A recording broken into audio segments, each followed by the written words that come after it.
Tim Conway Jr. here. Before we get into this Colbert stuff, Aaron Bender said you're watching live this morning, right? Yeah. I got some tweet. I can't remember exactly which. It went straight to a link. I've never watched congressional testimony live at my house before. And you did this There's morning. No point. Yeah, because Colbert was on it. Yeah, it was pretty in good. full character for the entire hearing. It was great. All right, well, let's get into it. Then I'll get into what we were going to do a little later here. All right, here's Colbert. He was on. There was some kind of congressional hearing. Do you know what it was? It was about labor or something, right? Yeah. Illegal or migrant farm labor, right? Yep. And he was, for some reason, he was going to give some testimony. He was invited by the chairwoman to come on, and because he had signed up.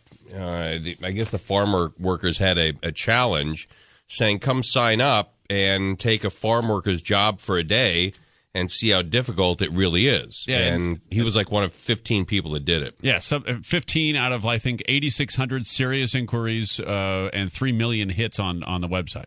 Right. And so anyway, so he was up there doing his deal. And here, if you missed it, we'll play a little bit for you. Not going to play the whole thing, but a little bit for you. Here we go. Let me see if we can start this. Here we go. My name is Stephen Colbert, and I am an American citizen. It is an honor and a privilege to be here today. Congresswoman Lofgren asked me to share my vast experience spending one day as a migrant farm worker. I am happy to use my celebrity to draw attention to this important, complicated issue, and I certainly hope that my star power can bump this hearing all the way up to C-SPAN 1.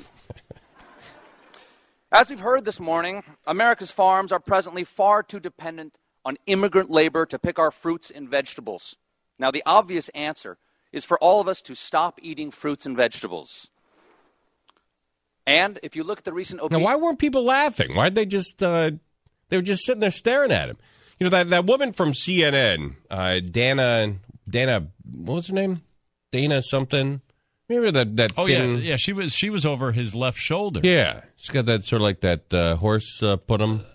Dana Bash. Dana Bash. She is humorless, that woman. She just stared at him the whole time. She is from CNN. Yeah, CNN, which, by the way, got a new boss today, or will be getting a new boss in NBC.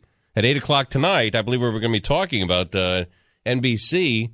Zucker's gone, and the head of CNN is gone, all in one day. It's amazing. Never heard of that before. And if you look at the recent obesity statistics, you'll see that many Americans have already started. Unfortunately, my gastroenterologist, Dr. Eichler, has informed me in no uncertain terms that they are a necessary source of roughage. As evidence, I would like to submit a video of my colonoscopy into the congressional record.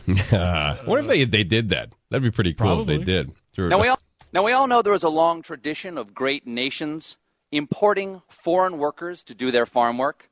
After all, it was the ancient Israelites who built the first food pyramids. Hey-o. But this is America. I don't want a tomato picked by a Mexican. I want it picked by an American, then sliced by a Guatemalan, and served by a Venezuelan in a spa where a Chilean gives me a Brazilian. Hey-o. Because my great-grandfather did not travel across 4,000... Why weren't any of these people laughing at this stuff? I'm thinking... Do they get this kind of testimony all the time? I'm thinking that they couldn't hear him very well. Nah, they because just, there were times when he was being asked questions by certain lawmakers that he couldn't hear very well. Yeah, they've got to fix that system. I mean, you know, this country's what, 235, 240 years old? And we can't fix that system yet where people can't hear one another. It's like when you go out and people have a press conference. You know, Kobe Bryant has just won the championship game, and he's being interviewed. You can't hear the guy asking the question. You can never do that. It's unbelievable. Because my great-grandfather did not travel across 4,000 miles of the Atlantic Ocean to see this country overrun by immigrants. He did it because he killed a man back in Ireland. And again, nobody's laughing at this stuff. This is great stuff. That's the rumor. I don't know if that's true. I'd like to have that stricken from the record. So we do not want immigrants doing this labor. And I agree with Congressman King. We must secure our borders.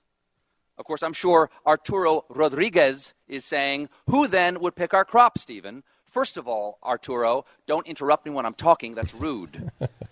Second, I reject this idea that farm work is among the semi-mythical jobs that Americans won't do.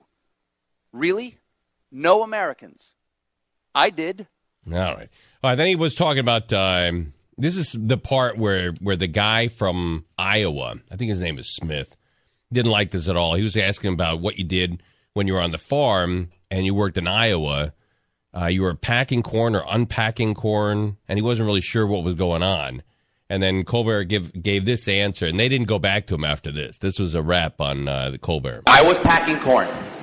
I was a corn packer. And I packed it, and I put it in the trucks, and I iced it down to keep it at 38 degrees so it wouldn't go through the process where the sugar turns into starch. And we got that corn out that day. I was a corn packer.